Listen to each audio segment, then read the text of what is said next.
As we reported a few weeks ago, porcine epidemic diarrhea virus has been found in several states around the U.S., and it's got the industry health experts on alert as it appears to be spreading.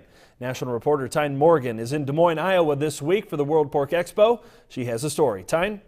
Thanks, Clinton. It's the 25th anniversary of the World Pork Expo, and we're here on the Iowa State Fairgrounds. Now, there's a lot to talk about this year, from antibiotics to regulations to the new porcine epidemic diarrhea disease. And as we've been learning, it's in the early stages of this investigation to see just how big this disease is.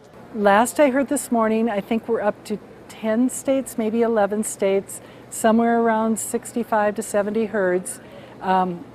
And now we're not sure if we're continuing to have new herds or if we're moving it from herd to herd. Wagstrom says PED isn't new worldwide, as it was discovered in England during the 1970s, but it's just been introduced in the U.S., meaning new territory for the pork industry and various government agencies to cover. We are looking at where the disease came from, where it's moving to. There's no reporting of it. So we're really having a great collaboration. She says it's an ongoing investigation to discover how or what introduced PED into the U.S. We'd love to be able to get it out of here and go back to not having PED, but it's not as devastating as some other diseases could be. Even though questions surround the impact this could have on world trade, she says there's not been any barriers in place yet. A lot of our most valued trading partners already have the disease. So as well as many of the other countries that are competitors of ours in the export market are already PED positive. Opening new doors despite PED is an ongoing effort for the pork industry. We export to over 100 countries, and I think with the free trade agreements that we're getting in place and with the Trans-Pacific Partnership that we're working on, we have the potential to export more pork.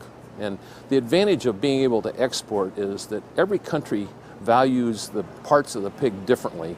You know, we don't eat a lot of pig's feet.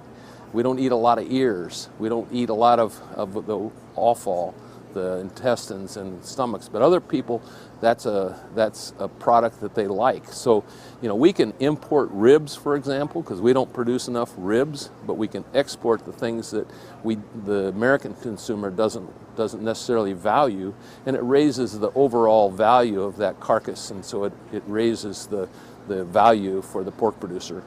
And Clinton, one exciting thing that they said, looking at the pork demand, they continue to see that to grow in the future, which definitely is a good thing for pork producers. Reporting from the World Pork Expo, I'm Tyne Morgan for AgDay.